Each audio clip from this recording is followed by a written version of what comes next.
and welcome to Matchday Live on LCFC Radio, live at Griffin Park for Emirates FA Cup 4th round action. Barnes onto his right foot, deflected and in! The Foxes go into the game full of confidence after beating the Hammers 4-1 on Wednesday. It's Brentford against Leicester, and you can hear it all right here on Matchday Live. It's Brentford against Leicester, and you can hear it all right here on Matchday Live. And Didi hits in! Saved by Kasper Schmeichel! Oh, what an absolute cracker from Harvey Barnes! Your place for all the big moments. You're listening to Matchday Live on LCFC Radio. And the team news is in here at Griffin Park. And Leicester City have made 9 changes from the side that took on West Ham United on Wednesday night. Shagla Soyuncu and Ayose Perez keep their places. Hamza Chowdhury comes back in, having missed the last 2. And 21-year-old Kieran Dewsbury Hall is on the bench and could make his debut here this afternoon. So Leicester line up with Ward in goal, Justin, Morgan, Soyuncu and Fuchs across the back. It's Chowdhury and Pratt in midfield. We expect Damari Gray to start on the right with Mark Albrighton off the left, with Ayose Perez playing off Kelechi Iheanacho in attack. The Brentford team has just been handed to us as well. They have made 9 changes from the side that played Huddersfield in their last league game a week ago, a 0-0 draw up in Yorkshire. 2 players that keep their places are Julian Jeanvier and Kamahelo Mokocho, their South African midfielder. Otherwise, it's all changed for them.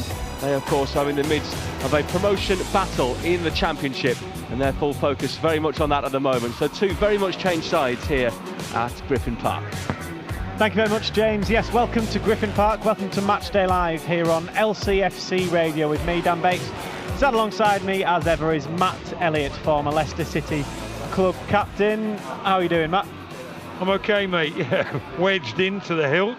Got Vaseline on my kneecaps to stop me getting too stuck. But looking forward to what you would imagine will be a pulsating FA Cup tie, despite the changes. Yeah, you'd think so. On paper, maybe because of the changes, less so. But if you just looked at it and looked at the positions of both teams, the fact that it's here at Brentford could potentially be the last ever FA Cup tie at this famous ground, Griffin Park. It's got everything, hasn't it, to be a really, really good cup tie. Yeah, that keeps being mentioned, that fact about possibly being the last FA Cup tie here. Leicester will be doing everything they can to ensure that is the case. But there's the real buzz around the ground, despite the early morning time now, early afternoon kickoff. There's plenty of people been in and around the ground for the last few hours. Lots of media attention, both from radio and television.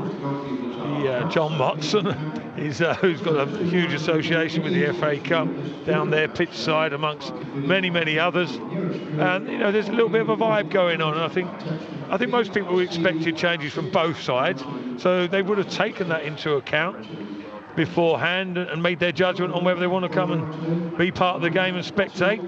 But I imagine it's going to be a pretty lively atmosphere here in about an hour or so. Yeah, you expect so. You expect it to be a sellout. It's Leicester City, it's Premier League Leicester City that are in town. They have a great crowd here anyway, Brentford, and will do obviously when they move to the new ground. But the fact that it's the side that are 3rd in the Premier League, looking good for Champions League football, maybe at the end of the season if they can keep this run going. It's an exciting tie from Brentford's point of view in that sense. Yeah, it is. When the balls first came out of the hat or the bag and you saw the tie, you thought, there are a hell of a lot of easier ties than this. Brentford away. Leicester be encouraged and no doubt pleased to a certain extent that Brentford will have made all the changes they have. Leicester can make changes these days and still cope. They've shown that on numerous occasions before. There is that depth to the squad. Yes, listen, ideally you've got certain players out there, Evans, Ndidi, Maddison, Vardy, of course, plus others. But there are more than able substitutions, aren't there? Able replacements within the squad. And Leicester's team that they put out today against Brentford's first team, or strongest team, would have been a very closely contested game, as this one might do. But on paper you could see a real tight affair. But I think the fact that they made changes, you would expect would work in Leicester's favour, but time will tell. What do you make of Leicester's team, Matt? Because it's got a really, really good mix and a really good feel about it. It's incredibly strong, but there has been a number of changes that have been made, which yet again, as we always say in these games, underlines the strength in this squad at the moment. Yeah, a lot of changes. Without being too detrimental towards Danny Ward, the situation with Kasper Schmeichel, dictates that he plays, of course, whatever the situation when you're picking the strongest team. But all the others have got genuine, I've said it many times before, but genuine claims for a starting 11 spot in the Premier League. James Justin, okay, not possibly in place of Ricardo, but with Ben Chilwell's recent indifferent form, there's a shout for him. There's an opportunity possibly, and all the others, certainly wouldn't let anyone down, would they? And if you were to see them picked in a starting 11, no issues at all. You think, okay, and that's the same right through the team. The majority of which have played semi-regularly anyway in the Premier League game. So yeah, it's the sign of the times, isn't it? It looks good again from Leicester's point of view. If that's their second string, things are looking pretty rosy. Well, after his double against West Ham on Wednesday, Spaniard Jose Perez looked ahead to an important 7 days for the Foxes. A great week for us, very important. FA Cup first, important game that as well. We need to make sure we go through, and then two massive games: the semi-final of Carabao and another home game against a great team. So we need to make sure we're ready for it. We prepare ourselves and we push with our lives. It is a big 7 days when you think about it, Matt, for Leicester City. If everything goes according to plan, in 7 days' time or in 8 days' time, we could be sitting there thinking, right, Leicester are through to the 5th round of the FA Cup, through to the Carabao Cup final, and hopefully have extended their lead over Chelsea in 3rd place. That would be the ideal scenario, wouldn't it? And if it was to materialise, then wonderful achievement at this stage of the season. Obviously, things need to be finished off and finalised, but just take one stage at a time. It's the mantra that's normally put forward, isn't it? And that will continue to be the case, and that applies none more so than this afternoon, because if you take your eye off the ball, things can quickly drift away from you. Conversely, you look at the situation, it could be out of 2 cups, and although they're in a very strong position in the league, any defeat, all of a sudden we've seen what 2 defeats on a row does to people's mentality. All of a sudden there was an uneasiness and a nervousness, and that's been quashed to a certain extent by the performance and result against West Ham, albeit a very poor West Ham on the night. But I don't expect things to capitulate and deteriorate within 1 week. But it's probably asking a lot when you look at it to be successful on all 3 fronts within a week. But I wouldn't put it past these boys. And that is exactly the point that is the exciting part about Leicester City this season, because they'll make changes from this game to the Villa game, then to the Chelsea game. But any team that they do put out, whether they make 6, 7, 8, 9, even 10 changes, you'd back them to get results in all 3 games. Yeah, very much so, yeah. And again, that's an indication of hard work, togetherness, and technical expertise as well, in terms of from the management and the coaching staff, to put things across to the players, and they've reacted to them and responded to that accordingly. But as you say, their mindset is developing as well. That's a lot of teams are capable of pulling off a victory here and there, some more regularly than others, but the key is churning out performances and having that focus just becoming an everyday occurrence, not switching it on for special occasions, having that focus and detail of attention constantly and applying yourselves, and almost becoming second nature to them. And that's the level we're at the moment with Leicester City, because however many games in however many competitions they're involved, they're producing a performance of a certain level the majority of the time.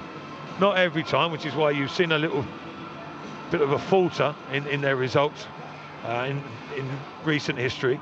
But that's one area where they look to be developing and improving, as well as 1 or 2 other technical areas. But certainly, you have the expectancy and the confidence that they can excel on all fronts within a short space of time. Well, this game here at Griffin Park and Brentford is the first of 2 cup games in 4 days for Leicester City, so a little break from the Premier League. We'll, though, look at the top flight and listen back to the win that sent Leicester 14 points clear of 5th place.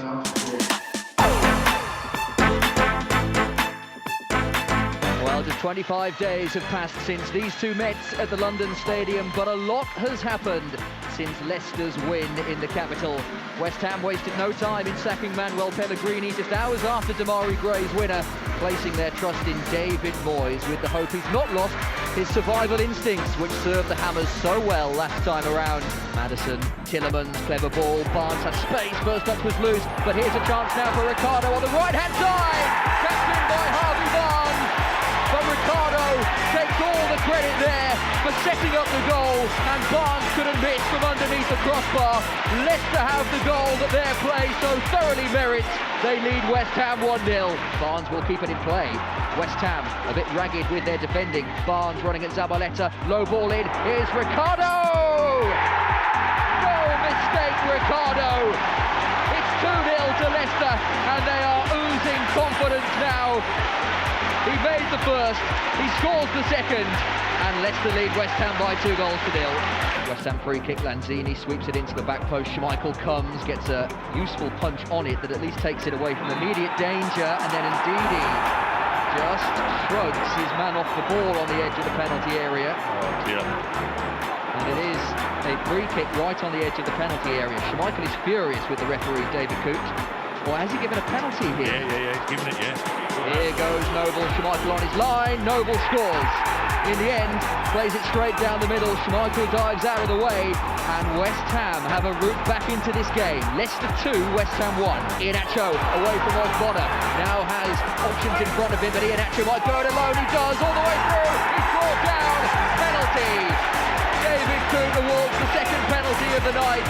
A pivotal moment in this game as we enter the last 10 minutes. Here's Perez, brilliantly penalty, brilliantly struck, and that could be the goal that wins the game for Leicester. Low ball in from Ricardo, Iheanacho to Perez, it's for Perez and it's brilliantly done. Oh, that's a lovely finish by Jose Perez to find the bottom corner to ensure the 3 points remain at the King Power Stadium. He scores twice, Leicester score 4, and it's been a vintage night under the lights at the King Power Stadium. Leicester 4, West Ham 1. Your place for all the big moments. You're listening to Matchday Live on LCFC Radio. Yes, welcome back to Matchday Live here on LCFC Radio with me, Dan Bates, and Matt Elliott live at Griffin Park. And listening back to that, Matt, it was a fantastic victory, wasn't it? We've already heard from Jose Perez once on Matchday Live already, and there were so many individuals that stood out in that win at West Ham. So many important performances for some individuals as well. Harvey Barnes, 3 goals in 4. I know it was a tap-in, but he had to be there, didn't he, against West Ham? But those 2 for Jose Perez, how important do you think that'll be for him? Well, a big boost, I think, for both players that you mentioned there. Barnes scoring 1, assisting another. Perez doing well to step up and take that penalty, I think. Obviously, regular penalty taker, Jamie Vardy, not in the equation. And probably a few people looking around at each other thinking, who's going to go for it? Maddison has taken a couple, hasn't he? Not always successful, so fair play to Perez. Yet to score unbelievably at the King Power before that, and something which has sort of slipped my mind. I knew he hadn't scored a belly full of goals, but standing up, striking the ball, which was the match decider, if you like, because despite Leicester being superior from start to pretty much finish, West Ham were having a bit of a bash, weren't they, just before that, and he started it away well, didn't he? And then got his just rewards again with a real classy touch and finish in the latter stages, and that can only do him good, of course, as it will with Harvey Barnes. I thought he was exceptional on the night. Got brought off, probably as much as anything to rest him. But if he had stayed on, he was a genuine contender for the man of the match alongside Ricardo. But good performances all round. There was energy about Leicester's play. There was an air of confidence, and back to their former selves from the first half of the campaign for sure, weren't they? How important was it then to win the game firstly, yes, but to win the game in the manner that they won the game, as convincingly as they did? They'll argue that it should have been a clean sheet bar a dubious penalty award, and to win the game in the way that they did, you could see the confidence, you could see the relief, I guess, around King Power Stadium. But that result was, yes, about the 3 points, but also about the performance after those games against Southampton and Burnley. Yeah, it just reaffirmed what they're capable of, didn't it, to themselves, to the supporters. I'm sure Brendan Rodgers will say he knew that ability, collectively hadn't disappeared into thin air all of a sudden. But that's what, perhaps a little bit prematurely, to say the least, that's the anxiousness is what the supporters were feeling all of a sudden. Certainly a minority of them. They're looking at the run of results, lost 4 out of 6, different reasons why. And there was just a tinge of concern about how things were going to develop, and it was really pleasing, I think, and encouraging to see that they were back on song. Beautiful swagger about their play, quick, swift forward phases, not necessarily counter-attacks, but they were popping the ball around left, right and centre, sharp into the challenge, breaking play up quickly. Yes, West Ham were poor on the night, but Leicester made them suffer, didn't they, from the start, and it was a top-class performance and reminiscent of the first half of the season. Yeah, that's an important point you make, because sometimes when you see a team that play as poorly as West Ham did, it isn't just about West Ham, the Hammers, being bad on the evening. It was about Leicester, as you say, making them bad as well. Yeah, I think 100%. I think players throughout the team were closing and pressing and harassing, but Soyuncu, as much as anyone, epitomised that for me. Strange that you say that coming from a centre half, but West Ham were pinned back for the majority of the first half, but whenever the ball was cleared, Soyuncu was straight in there, pinching it off Haller, either beating him in aerial challenges or coming through and timing challenges on the floor. He's getting a foot round Haller, and the ball was popping down into the midfield area where Mendy and Tielemans pick it up, and Leicester back on the front foot again. And it was constant, wave after wave at times, and West Ham defended stoutly, in fairness, in their penalty box. That was the only area where they did really show any sort of form, but eventually something was going to cave in, and it did on a couple of occasions in the first, and I'm surprised it didn't happen more. But yeah, there was good intensity about Leicester's play, and that's something that doesn't always get mentioned, not on a national public platform anyway. I think the King Power spectators see that, they recognise that, and they get behind the crowd, as they did superbly on Wednesday. But yeah, it's a huge feature of Leicester's play. The Leicester City teams are just being read out by the PA announcer here inside Griffin Park. The second name that was read out for Leicester was James Justin, who starts today at right back for the Foxes, and he says that Brentford are a good footballing side. Obviously, it's a competition that we'd love to do well in, and we've got to get past the next test in Brentford, which we know it's going to be a tough test, as they're doing well in the league, and obviously we'll look forward to playing them. Yeah, I know they're a free-flowing football team, and they like to do things the right way, in quotation marks, but yeah, it should be a stern test, and one that we'll be up for. It's interesting, Matt, hearing James Justin there talk about Brentford and say they're doing things the right way. And I guess that's about style of play, the way that they're trying to go about things. So when you're a player and you're coming up against that, as James Justin is today, yes, they have made changes, I know that, Brentford, but does it change the approach? You're not just playing a championship side, I guess you're playing a good championship side. Yeah, I think that Leicester will be wary, won't they? And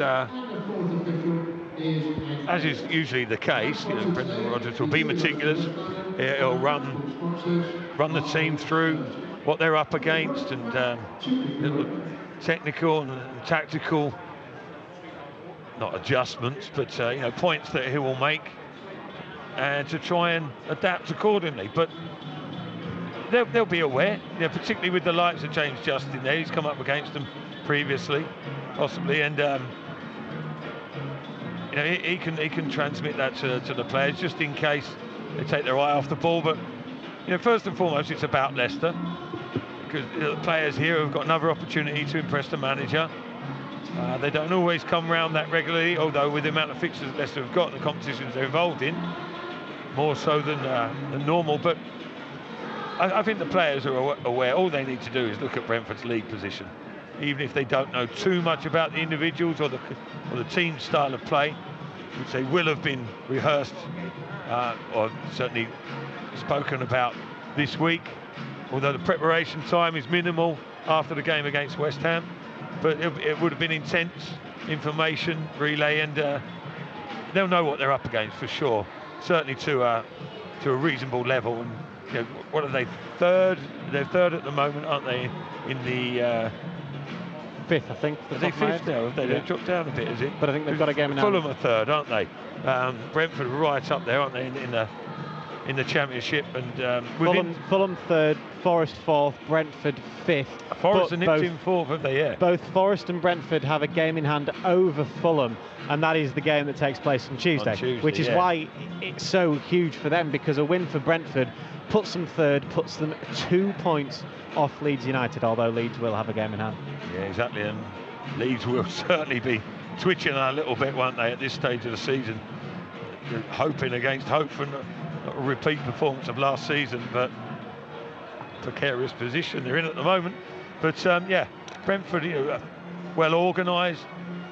Thomas Frank, the head coach, stroke manager, somehow he had a big reputation before he even took the post. You know, Dean Smith left, and there was almost sort of an automatic decision, really, that people were taking it for granted that he would get the job, because he seemed to have the backing of everyone involved in and around Brentford Football Club. They were aware of his capabilities, and it certainly proved to be a wise decision. He's got the team playing great football. The Leicester players have just come out for their warm-ups here inside Griffin Park. The Leicester fans, there's already quite a few of them inside Griffin Park who are away to our left. Fantastic little stand, that one, isn't it, Matt? There's the bottom tier of it. Stand, isn't it? Yeah, the bottom tier is standing. There's a rail in between for the fans, and then just above them there's about 1, 2, 3, 4, 5, 6, 7 rows of seats above there. Tiny little stand, looks absolutely fantastic though. They've just welcomed the Leicester players out. Now the Brentford players come, they're welcomed by the Bees fans that are already inside here. But one of the players, Matt, that we've just seen come out for Leicester is the man over on the ball there. You see him, Kiernan Dewsbury-Hall, and fantastic to see him on the substitute bench for the Foxes today. He'll be a player you know a lot about. You've seen quite a few of the development squad games, both this season and last, and is he one that you've been impressed with? Oh, very much so, yeah. He's a major player in the development squads, and another one of the lads that in my relatively short time at Leicester Academy that I was involved with to an extent, alongside Paul Cheney, who was the head coach of that age group, under 14s he was at the time, Kiernan. But could you tell then? Yeah, to a level. He was certainly, let's say, one of the top 3 within that age group. There are other players. Josh Eppier was the same year as well, I think. Different types of player, totally different positions, etc. But you could tell they had a little bit about them. Kiernan, for different reasons, technically very sound. Tough little lad as well. I mean, he's a lovely lad. He's as nice as they come, but he's no shrinking violet. He'll hold his own. And at times, his lack of inches, shall we say, rather than his physicality, looks, in some people's eyes, like it might work against him. But he's matured, he's grown, he's developed physically. He's always been a very astute lad and intelligent, but yeah, technically very sound, like I say. And has added a bit of robustness to his game, but he's got quality for sure. Nice to see him getting rewarded. It is, isn't it? Because fans no matter what, always love to see a player in their team who has come through the youth ranks. You look out onto that pitch right now, Hamza Chowdhury, of course, he's out there. No Ben Chilwell today for the Foxes, but then there's Harvey Barnes, who's been doing so well. He's on the bench, so there's a really good little crop at the moment that have come through from the academy at Beaver Drive, and that is such a positive for those fans. Yeah, I mean, a lot of money is spent on the academy. A lot of time, effort, work is put in. So you want to see some result from it, don't you? And you can't force it, because if players aren't good enough to actually affect the first team, then you can't put them in for the sake of it. But you know, the hard work of all the coaches and staff, etc., within the academy has paid off. But the hardest work comes from the player themselves. To be honest, you know, yes, the level of quality delivered by the academy assists. Ultimately, it's down to the players to make the most of what they got, and certainly majority of the time, Leicester Academy players do that. You can see there's a whole bunch of them involved in and around the first team squad, and there's one or two more lurking as well in the development squad right now, although they've still got a little way to go, in fairness. But yeah, it's really encouraging to see, you know, not just in a financial sense, but as you say, supporters in particular love seeing that homegrown element. And they'll certainly be hungry to be successful with the first team, as obviously Brendan Rodgers has instilled that in the group. James Justin says that no matter what the competition, this group wants to win every game they play.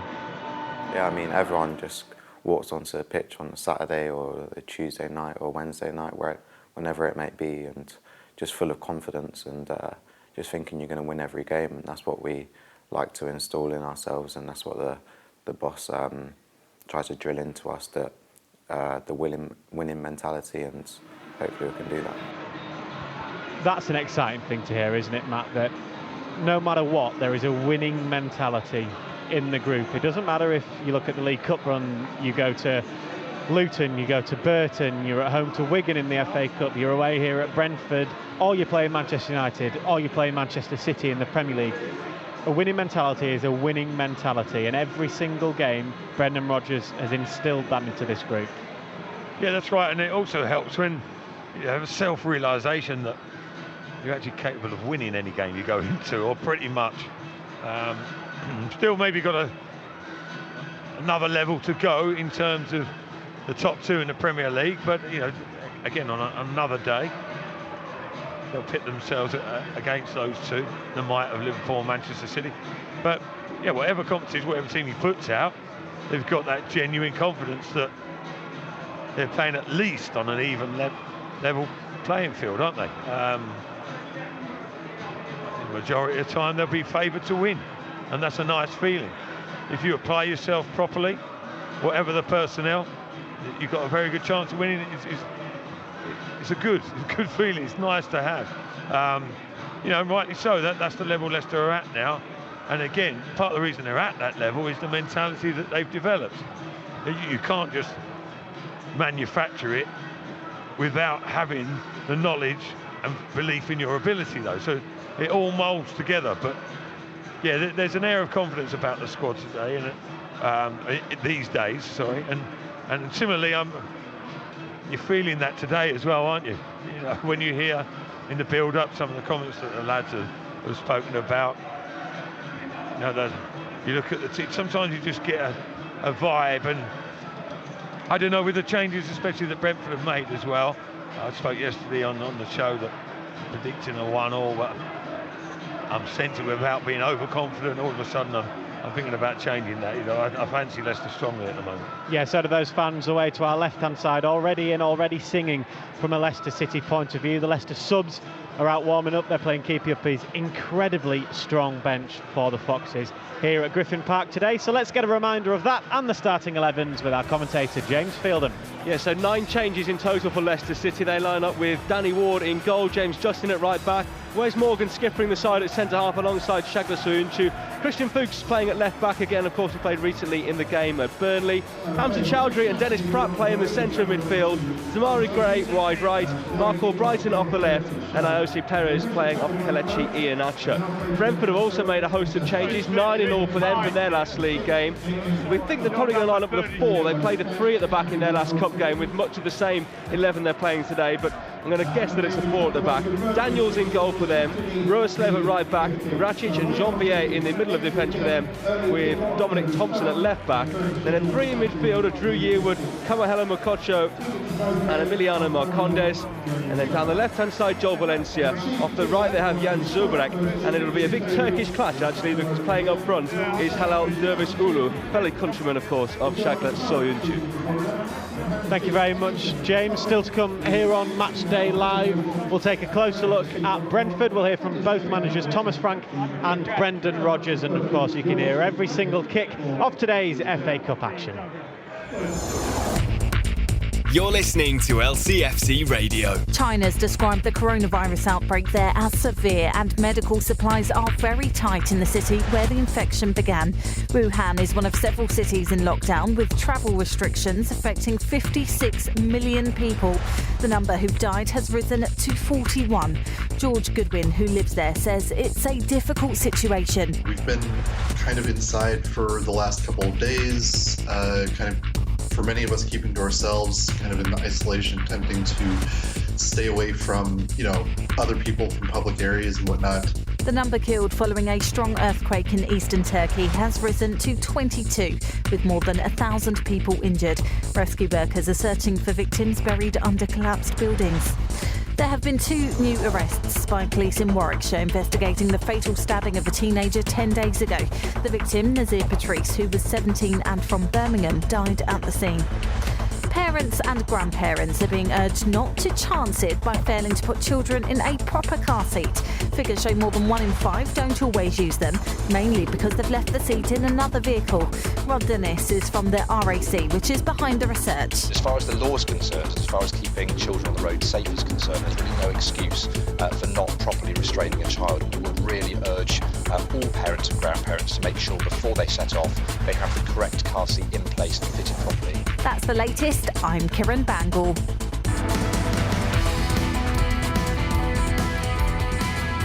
The only place you can listen to every Leicester City match online. This is LCFC Radio.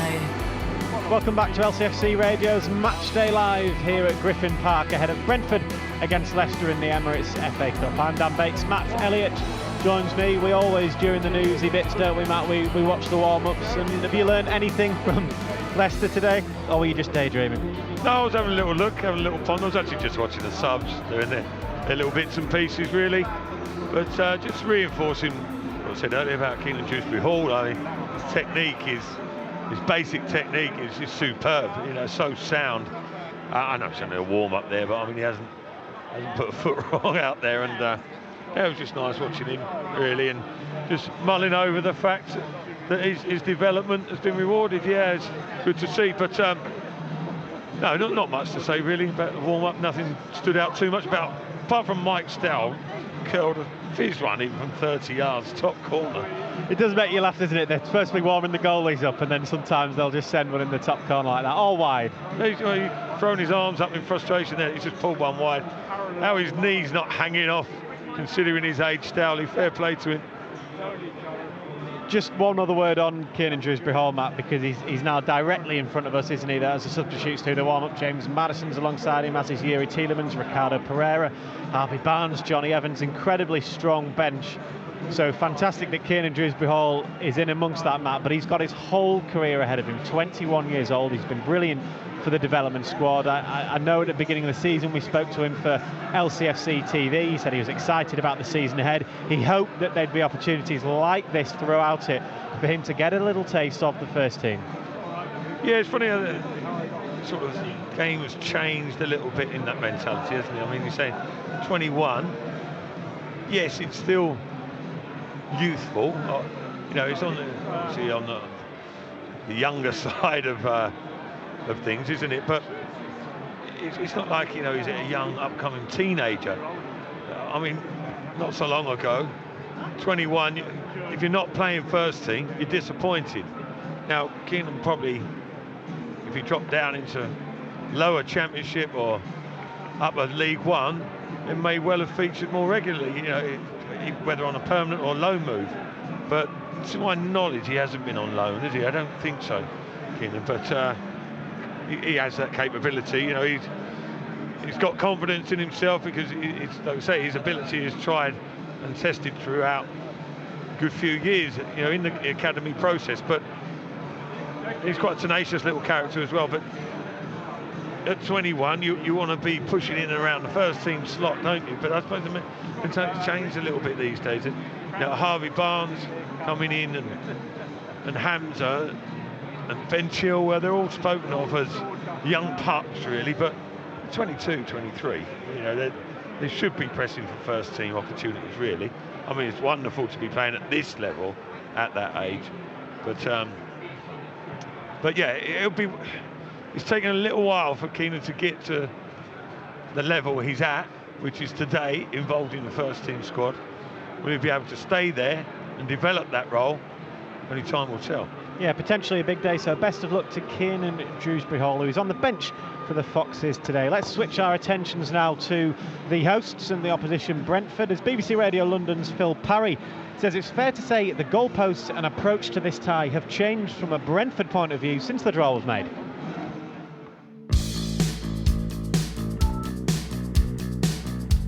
It has changed, yeah, in many respects. I suppose this is a funny game for both teams, isn't it? Because obviously you at Leicester have got a big game on Tuesday night, and now the game against Forest for Brentford is really big when you consider what has now happened in the Championship. It's tightened up at the top. Forest are a key rival potentially for automatic promotion, with Leeds and West Bromwich Albion just having a bit of a stutter as well. So it's difficult because, you know, these are the last games that we're going to experience here at Griffin Park, and a big FA Cup upset.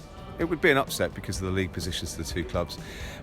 Would go down a storm with the fans, but actually quite a few people, and I've already spoken to a couple outside, have already said Tuesday night is in some ways a bigger opportunity. So I don't quite know how the fans feel about it. They'd love to win, but as long as they don't go out with disgrace, I think they'd probably accept it if they were to beat Forest on Tuesday. It's a really strange one.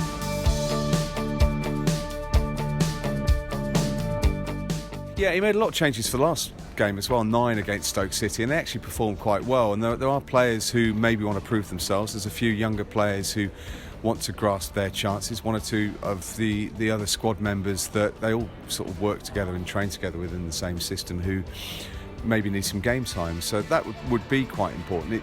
I was at a game last night. I saw QPR against Sheffield Wednesday last night, and the only thing I sometimes think with changes is that it can disturb the shape of a team maybe, so it depends how much work he's done on it, but he's had the week to work with his squad of players, I suppose. So they're all built into the same system, they all play in the same system, and even if they've stepped up from the B team, which some of them have done, they're all aware of what the club do. So there's a sort of real culture which surrounds the first team and the B team and the development of their footballers. So it'll be interesting. They did okay against Stoke in the last game. The changes that will be made, it just means that one or two of the players might be rested for Tuesday night, but I'd imagine Leicester do similar.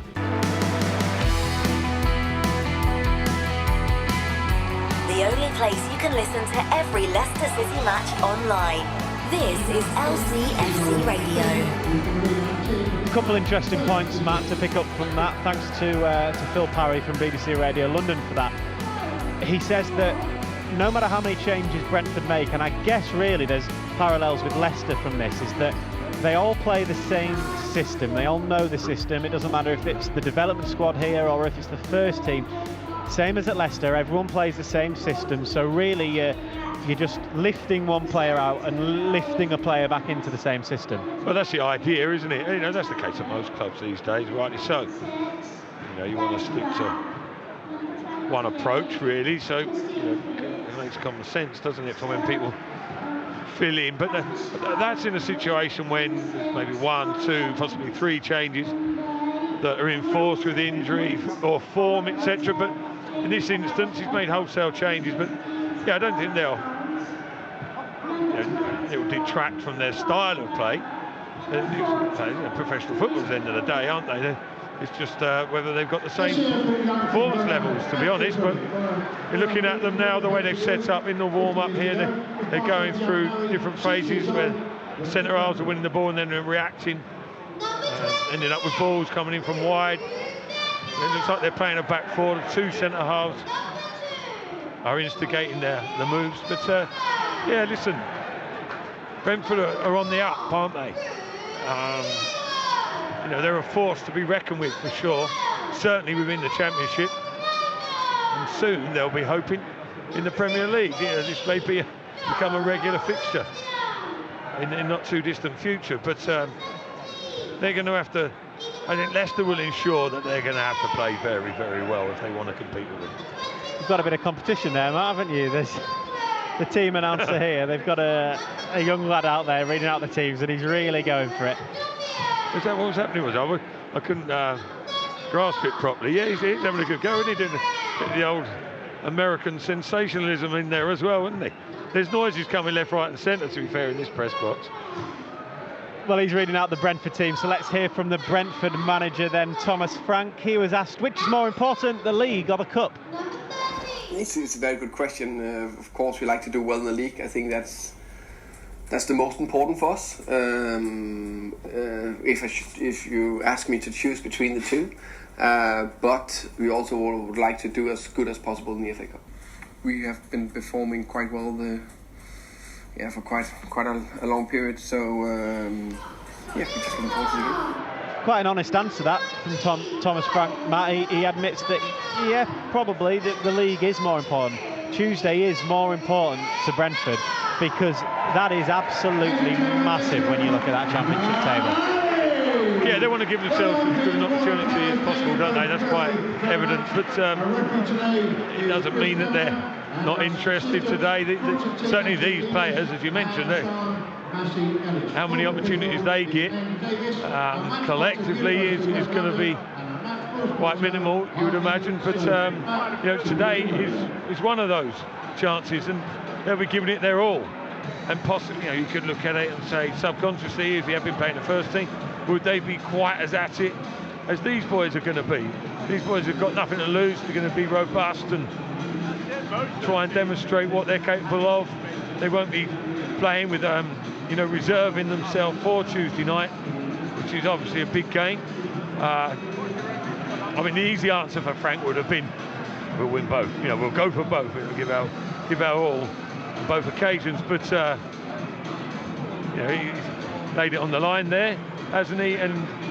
But at the same time, you know, because he's made that would almost be an excuse not to do so well if he's playing the first team. But he's playing a shadow squad, if you like, to an extent, and they're going to be giving it their all. And what a big occasion for them. You know, it's on television against third in the Premier League. A wonderful occasion for them. They're going to make it as tough as possible for Leicester, that's for sure. Just looking out at the Leicester warm-ups, Kiernan Dewsbury-Hall has placed one right in the bottom corner, Matt. I don't know if you were watching when you were speaking there, so that's a good sign for him. I know it's only the warm-up, but to be able to do that, and Hassan Chowdhury does as well. As does Harvey Barnes. You've only got to get it on target at the moment to get a goal. Ought to have all gone wrong for Iheanacho. I hope I don't hear myself saying that again later. Brentford, from a front three point of view, Ollie Watkins is Championship joint top scorer. They've also got side Ben Rama, who I was quite excited to see. Obviously, he's not featuring for Brentford today, but they've got their own monicum a la the SAS trio, haven't they, in the Premier League? It's BMW. BMW, isn't it? Yeah. Where's SAS come from? No, I'm saying it's a similar type thing to that. So the Shearer and Sutton, SAS, okay. They've got their own version of that. They've got three of them, though, haven't they? BMW, yeah. Yeah. Yeah, unfortunately, they're not on show today, are they? But an opportunity, though, for the three that have come in. Of course, yeah. No, but it would have been. That's what I mean. It would have been a real. Sort of just not being dismissive of Brentford at all, but far from it. But with their strongest team out, with that front three there, then Leicester would have had a real handful on their plate, wouldn't they? And would have been, really interesting to see. But there's some achievement that Brentford often go under the radar, don't they? Certainly Ollie Watkins has in a lot of people's eyes, unless you're a regular spectator at this level. But top goal scorer in the Championship, he's obviously got a bit about him. Do you expect that the players, as you say, because they've made changes, they'll want to prove a point, not just to their manager, because obviously they're not in the team week in, week out, but the games, it's televised, it's against a very, very, very strong Leicester City team who are third in the Premier League. So from that point of view as well, it's almost a shop window opportunity, isn't it? Yeah, very much so. And for all those reasons you just mentioned there, it's just, I don't know how often the shadow squad or the fringe members are utilised. Obviously, it's a heavy workload in the Championship, but he'll have his main core of players, Frank. But yeah, it's frustrating at times, but then all of a sudden, there's a glimmer of light there. Say Brentford are a club on the up. There's a positivity about it in terms of their results and their elite position and the new ground. The managers very forward-thinking, proactive. The players, a lot of them from foreign shores, have come over and bought into the vibe. And although all those things are positive, but then they're not getting too many opportunities.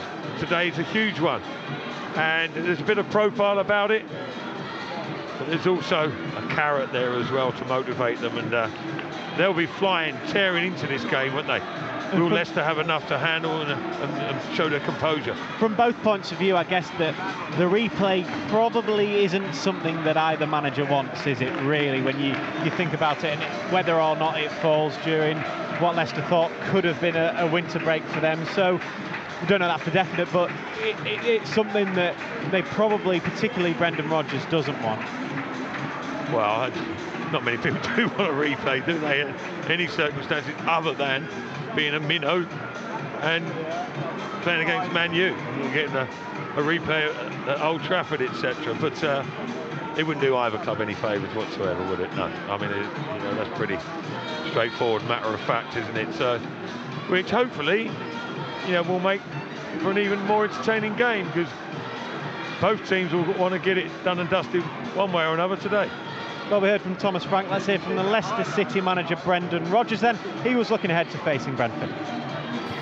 They have the courage to play football in the Championship, which is deemed a league that you maybe can't play it, which is totally untrue. That you can play football, you can be aggressive, but still play a creative brand, and they certainly do that. Their positioning game is very, very good.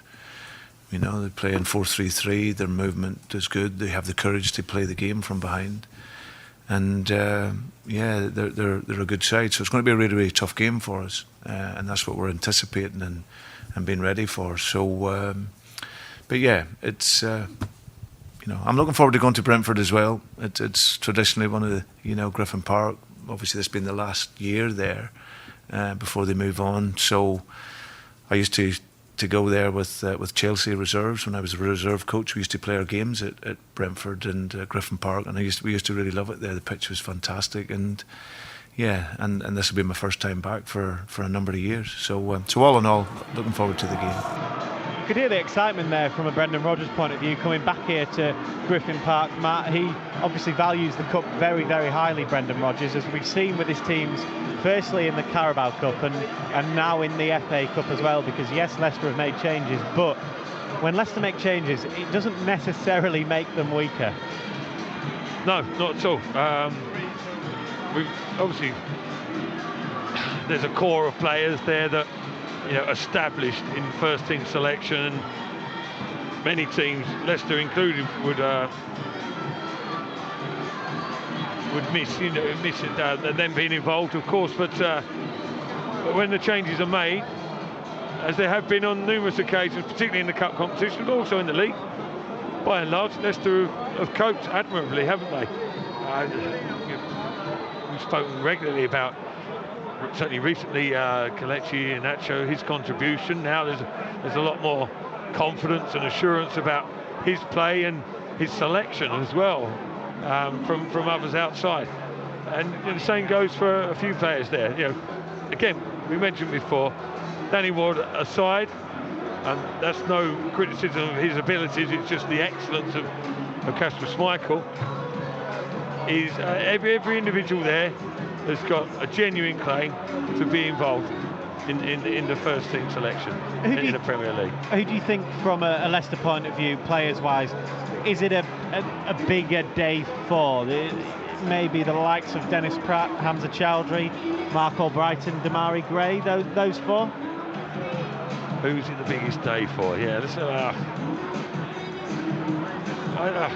Hamza Chowdhury could do a little performance after the way things have transpired the last couple of weeks, to be honest, especially with the advent of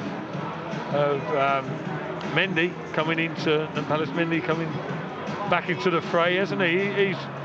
He's done excellently. Haven't had an update on the injury front there with Mendy. Hopefully nothing too severe. I don't think it was as bad as first feared. No, well, that's good to hear. But Chowdhury could, do with sort of re-impressing himself back in the manager's thoughts, couldn't he? Demarai Gray, as is always the case, really needs to sort of cement a role, doesn't he? Flitting in and out of the squad, never mind the team. He does carry a threat, and he's got bundles of ability, and it's just harnessing it. But listen, it's always important. You have first team opportunity, give your most, give your all, and see where it takes you.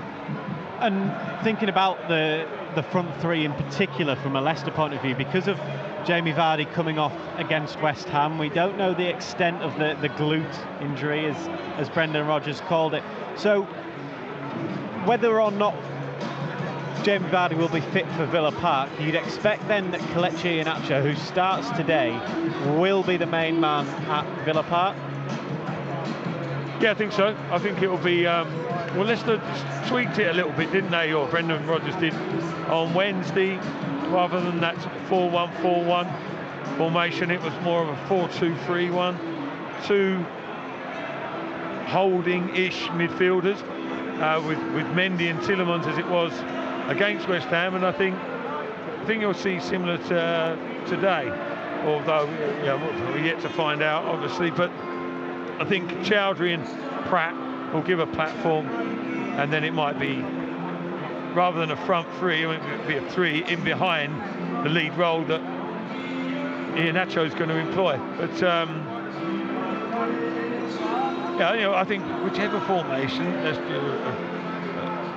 have applied has pretty much worked. They haven't always played at the top of their game, but it hasn't been down to formation too much, I don't think. That's once or twice, one or two instances that spring to mind, but generally, whatever system the players have adapted, haven't they? But I think a 4-2-3-1, probably a sensible one to apply today.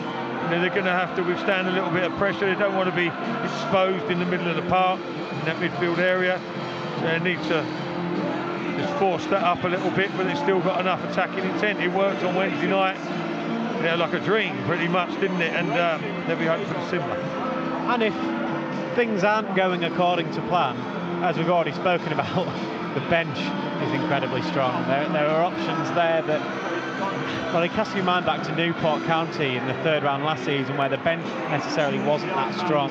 So when the game wasn't going according to plan, there was no plan B. But today, as we've already listed, there well and truly is. Yeah, well, that was strange decision making, wasn't it? And that's not just from a hindsight point of view, the Newport situation, but no such similar fears on this occasion. Certainly not at this point. But if anything was to go awry, there's that huge reinforcement on the bench, and that's without the likes of Vardy and Ndidi, Mendy to a lesser extent. Probably one or two other players there that are missing, that are not included in the squad at all. But again, that phrase I've used regularly lately, sign of the times for Leicester, and that's meant in a positive sense. Right, the Leicester City and Brentford players are in the tunnel here at Griffin Park. We're 5 minutes away from kick-off. A reminder, if you're listening in on social media, the feeds will stop. You'll have to head to lcfc.com/radio to hear every single kick of this Emirates FA Cup 4th round action. But we'll hand you over now to your commentary pair of Matt Elliott and James Fielden. Madison! Oh, that is absolutely brilliant! And it's a beauty! Jamie Vardy again for Leicester City. He's up and running. What a fantastic goal! Touch, back of the net. Come on. There's a somersault to celebrate with the travelling Blue Army. All the games, all the goals, and all the big moments. You're listening to LCFC Radio. Hello, good afternoon everyone, welcome along to Griffin Park. We're down in West London and at this stadium for the final time in the FA Cup as high-flying Brentford of the Championship host Leicester City in the 4th round. This famous old trophy is the only domestic competition to have evaded Leicester over the years, and with the top 4 position in the Premier League looking secure, attention turn to the 2 cups over the next 4 days. Brentford themselves are in the midst of a promotion battle in the Championship ahead of a stadium move in the summer, and are the form side in the 2nd tier right now. They have 6 wins in their last 9 in all competitions under their impressive head coach Thomas Frank.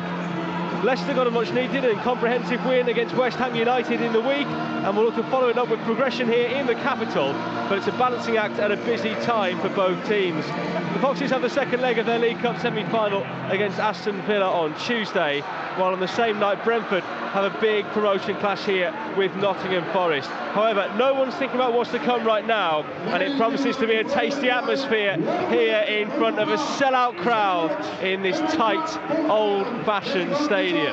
Here, right in the heart of West London.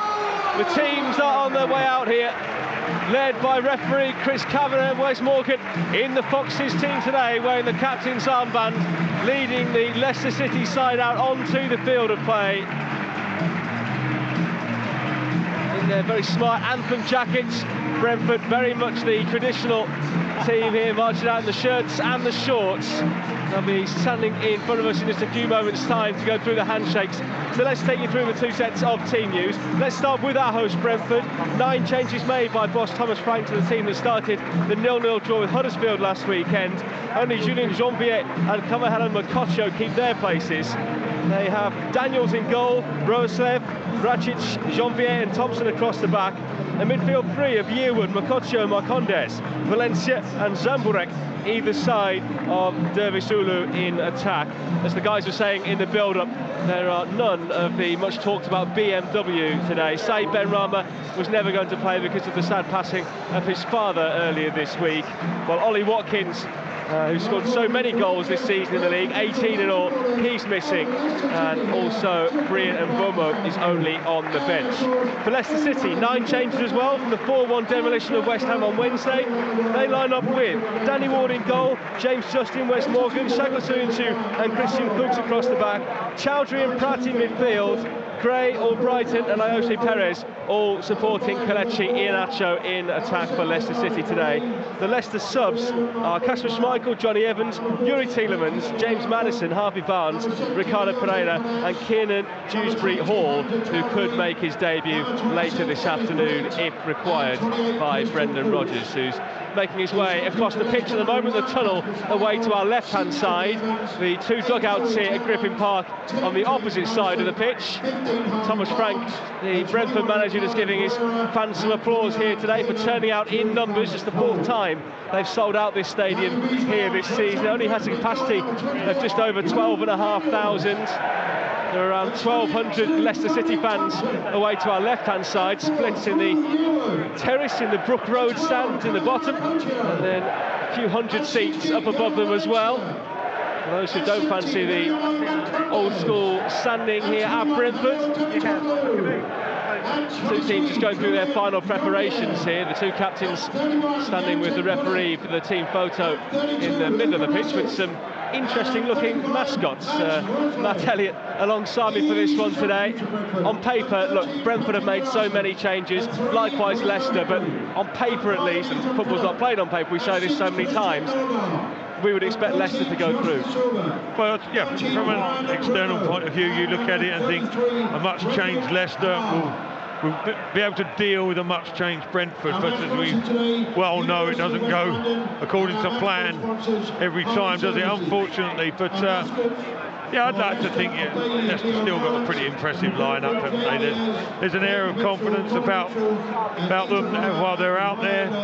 The big result on Wednesday night would have boosted the mood of the camp as a whole. But having said that, the Brentford players are going to be fired right up, aren't they? Perhaps will give more energy and thrust to their performance than their regular first team would have done. So a first meeting between Brentford and Leicester since 1993, and the Foxes' final visit to one of English football's iconic venues.